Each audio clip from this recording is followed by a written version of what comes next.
আগে না জমিদার বাবু, আপনি আমাকে যেই দায়িত্ব অর্পণ করে এখানে এনেছেন সেটার জন্য যথাসাধ্য চেষ্টা না করে আমি যাব না। আর এই উপলক্ষে একটু বিশেষ প্রয়োজনে যেতে হচ্ছে বই কি। সে আপনার যেখানে ইচ্ছা আপনি সেখানে যেতে পারেন। আর আপনি চলে যেতে চাইলেও অসুবিধা নেই, কারণ ভাত ছড়ালে না কাকের অভাব হয় না। কাকের অভাব হবে কিনা জানি না, তবে এই তারানাথ তান্ত্রিক কোনো দায়িত্ব নিয়ে সেটাকে সম্পন্ন না করে পিছপা হয় না। আমি সময়ের মধ্যেই ফিরে আসব। বেশ, দেখুন চেষ্টা করে। আর হ্যাঁ নায়েব মশাই, আপনি প্রজাদের মধ্যে ঘোষণা করে দিন আগামী 5 বছর তারা বিনা খাজনা দিয়ে এই জঙ্গলমহলে বাস করতে পারবে। তারা নিশ্চিন্তে বাস করুক, আমি আছি ওদের সাথে।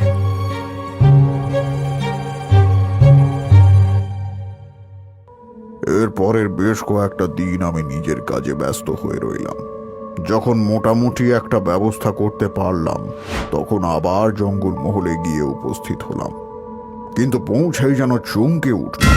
এই কদিনের মধ্যেই গ্রামের দৈন্য দশা যেন আরো প্রকট হয়ে উঠেছে।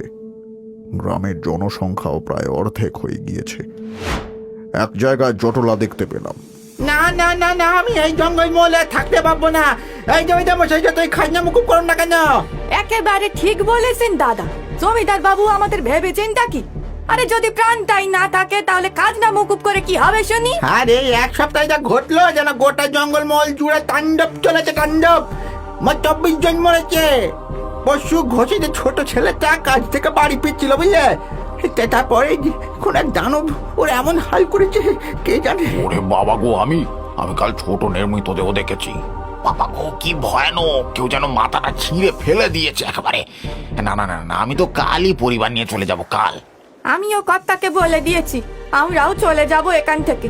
এই অভিশপ্ত গ্রামে আর আমি নয় বাবা। এতদিন ছিলাম না, এর মধ্যে এত কিছু ঘটে গেছে। বরং না খাজনা না না দিয়ে না, অন্য জমিদার জায়গায় বাবুকে বলতে হবে যজ্ঞের আয়োজন করতে। আজ রাতে এই মাঘী অমাবস্যার তিথি, আজকে এই যজ্ঞ সম্পন্ন করতে হবে।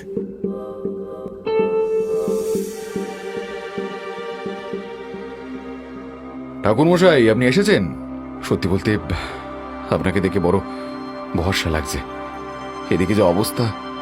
জঙ্গলমহলে আসতে আসতেই সবটা শুনলাম জমিদার বাবু। পরিস্থিতি হাতের বাইরে চলে যাচ্ছে। আমি আবারও আপনাকে বলছি, গ্রামবাসীদের চলে যেতে বলুন। বসতি এখানে থাকবে ঠাকুর মশাই। এই ভূখণ্ড আমাদের। এটা আমি নষ্ট হতে দেব না।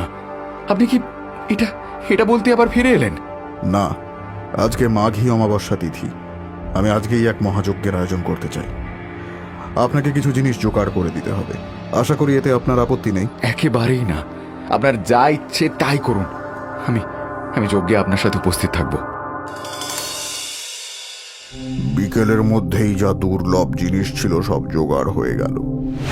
রাত 10টা বাজতেই আমি কুশাসনে বসে যজ্ঞের শুভারম্ভ করলাম। আমার সামনের আসনে ছিলেন জমিদার বাবু। হয়তো তিনিও আমার উপরে ভরসা করেছিলেন। জমিদারের স্ত্রী দয়মন্তী দেবীও যজ্ঞে আসন গ্রহণ করলেন। ওম তথাস্তু পুণ্ডরীকাক্ষং নমস্তুচি সবাচ্ছব্বন্দরসূচি। এবার জমিদার বাবু, আপনি আর গিন্নিমা আহুতি দিন। ওম জবাকুসুমং সিদ্ধেশ্বরীরাধিকা তদান্মানি মাচরি বলি স্বাহা।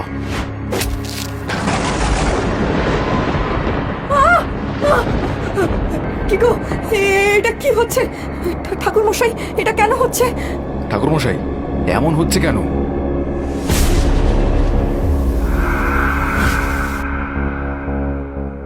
তারানাথ, তোর এত সাহস! তুই আমার অঞ্চলে এসে আমার বাহন বেড়ালকে বলি দিস? তোর এত দুঃসাহস! দেবী, আপনি, আমার ভুল হয়ে গেছে, আমাকে ক্ষমা করে দিন দেবী। বাঁচবে না, কেউ বাঁচবে না তারানাথ। এটা আমার অঞ্চল, আমার এলাকা। জমিদারের এত সাহস আমার অঞ্চলেও বসতি স্থাপন করে। মরবে, সব মরবে। দেবী, আমি ক্ষমা চাইছি। জমিদারের হয়ে আমি আপনার সামনে হাত জোড় করে ক্ষমা চাইছি। এত নিষ্ঠুর হবেন না। চুপ, চুপ কর তারানাথ। নেহাত তোর সাথে কিছু শুভ শক্তি রয়েছে, নইলে এতক্ষণে তুই আমার সম্মুখে দাঁড়িয়ে কথা বলতে পারতিস না। ছাড়বো না, কাউকে ছাড়বো না। জমিদার, তোর বংশ নির্বংশ হবে। তুই মরবি, তোর ছেলে মরবে, সব শেষ করে দেব আমি। সবটা তো নিজের কানে শুনলেন জমিদার বাবু। এবারেও কি করবেন? ওগো ওগো, দোহাই তোমার, আর জেদ করো না। ছেলেটার মুখের দিকে তাকিয়ে অন্তত এবারে কথা শোনো। চলো এখান থেকে। ঠিক আছে, ঠিক আছে ঠাকুরমশাই, আমরা কালকে এখান থেকে তল্পিতল্পা নিয়ে চলে যাব। গ্রামের লোকদেরকেও জানিয়ে দেওয়া হবে। আজকে অনেক রাত হয়েছে, যান আপনি গিয়ে বিশ্রাম নিন।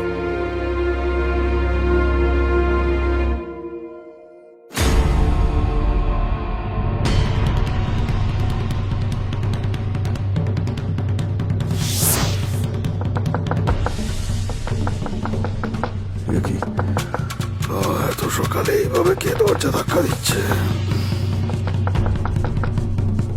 ঠাকুরমশাই, ঠাকুরমশাই, দরজা খুলুন, দরজা খুলুন ঠাকুরমশাই। নাই মশাই, কি হয়েছে? আপনাকে এত উদ্ভ্রান্তের মতন দেখাচ্ছে কেন? সর্বনাশ হয়ে গেছে, সব শেষ হয়ে গেছে ঠাকুরমশাই। জমিদার বাবু, জমিদার বাবু, কি হয়েছে জমিদার বাবুর? জমিদার বাবু ঘরে ঘুমোচ্ছিলেন। গিন্নিমা ভোরবেলায় চানের জন্য পুকুর ঘাটে গেছিলেন। ঘরে ফিরে দেখেন একটা কালো বিড়াল ঘুমন্ত জমিদার বাবুর নলি ছিঁড়ে তাকে হত্যা করেছে। আপনি শিগগির চলুন। হ্যাঁ, কি বলছেন কি? হায় ঈশ্বর, চলুন চলুন চলুন, তাড়াতাড়ি চলুন। নায়েবের সাথে আমি তৎক্ষণাৎ জমিদারের কাছে ছুটে গেলাম। সে যে কি বিভৎস দৃশ্য তোমাদের কি বলবো। চারদিকে রক্তে ভেসে যাচ্ছে, আর জমিদার বাবুর রক্তাক্ত দেহ পড়ে রয়েছে। ঘরের একপাশে দয়মন্তী দেবী তার ছোট্ট শিশুপুত্র পবনকে নিয়ে বসে কাঁদছে। আমাকে দেখেই তিনি উঠে এলেন।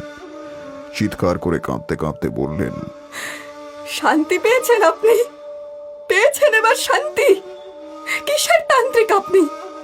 আপনার চোখের সামনে আমার স্বামী চলে গেলেন, আর আপনি কিছুই করতে পারলেন না, কিছুই করতে পারলেন না। গিন্নিমা, আমাকে ক্ষমা করে দিন। আমি চেষ্টা করেছিলাম, কিন্তু আমার শ্বশুর মশাই আপনার সুনাম করতেন, আর তাই বিশ্বাস করে আমার স্বামী আপনাকে ডেকে পাঠিয়েছিলেন, আর আপনি আপনি কিছুই করতে পারলেন না। ধিক্কার, ধিক্কার জানাই আপনাকে, ধিক্কার জানাই। আপনার সমস্ত অভিযোগ আমি মাথা পেতে নিচ্ছি, কিন্তু আমি আপনার স্বামীকে বহুবার বলেছিলাম এই জায়গা ছেড়ে দিতে, কিন্তু তিনি আমার কথা শুনলেন না।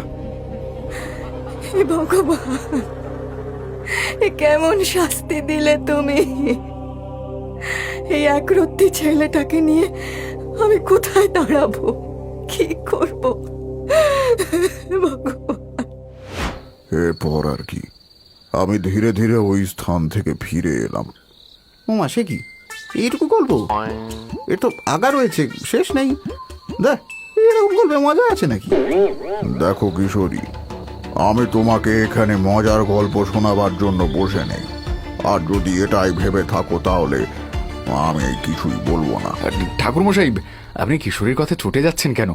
ওর কথার কোনো ঠিক নেই। কিন্তু আমি বলছি, গল্পটা মানে এই ঘটনাটা এমনভাবে শেষ হলো। ওই জমিদারের পরিবারের কি হলো তাহলে? আমি কি বলেছি ঘটনা শেষ হয়েছে? কিশোরী তো না শুনেই হল্লা করে। যাই হোক, আমি জমিদারের স্ত্রীর বাক্যবাণ শুনেও মনে মনে স্থির করেছিলাম পরিবারটিকে এইভাবে শেষ হতে দেব না। এই ভেবেই দয়ামন্তী দেবীর কাছে নতুন করে বিবাহ করার প্রস্তাব রাখলাম। কি? আপনি কি বলছেন? আপনি জানেন আমার স্বামী মারা গেছে, আর আপনি? ছি ছি ছি ছি। গিন্নিমা, অপরাধ নেবেন না। আপনার স্বামী মারা গেছে দেবী মুন্ডমালার অভিশাপে। সেদিন তো আপনিও উপস্থিত ছিলেন, শুনেছিলেন তো। দেবী বলেছিলেন আপনার জমিদার বাবুর বংশ যে নির্বংশ করবেন, তার চেয়ে বাঁচার জন্যই আমি এই প্রস্তাব দিচ্ছি। না না না না না, সে হয় না। আমার ছেলে রয়েছে, সমাজ কি বলবে? এ যে পাপ। গিন্নিমা, আপনি বিবাহ না করলে আপনার ছেলেও দেবীর ক্রোধের শিকার হবে। উনি অত্যন্ত ভয়ঙ্করী, উনি কাউকে ছাড়বেন না। আমি আপনাকে আপনার ছেলেকে কলকাতায় নিয়ে যাব। সেখানে গিয়ে অন্য গোত্রের বিবাহ করলে, গোত্রান্তরিত হলে হয়তো দেবীর প্রকোপ থেকে আপনার সন্তান রেহাই পাবে। তারপরে উনি রাজি হয়েছিলেন? হ্যাঁ, অনেক বোঝানোর পরে ছেলের মুখের দিকে তাকিয়ে উনি স্বীকৃত হন। আমি তাদের কলকাতায় এনে এক উচ্চ বংশের যুবকের সাথে বিবাহ করিয়ে দিই। ও, তার মানে এখানে ঘটনা শেষ। কিন্তু সেদিন সন্ধেবেলা ওইভাবে হন্তদন্ত হয়ে আপনি কোথায় যাচ্ছিলেন সেটা তো পরিষ্কার হলো না। এই ঘটনা দুটো একই সূত্রে গাঁথা কিশোরী। আচ্ছা, তোমরা খবরের কাগজ পড়ো তো?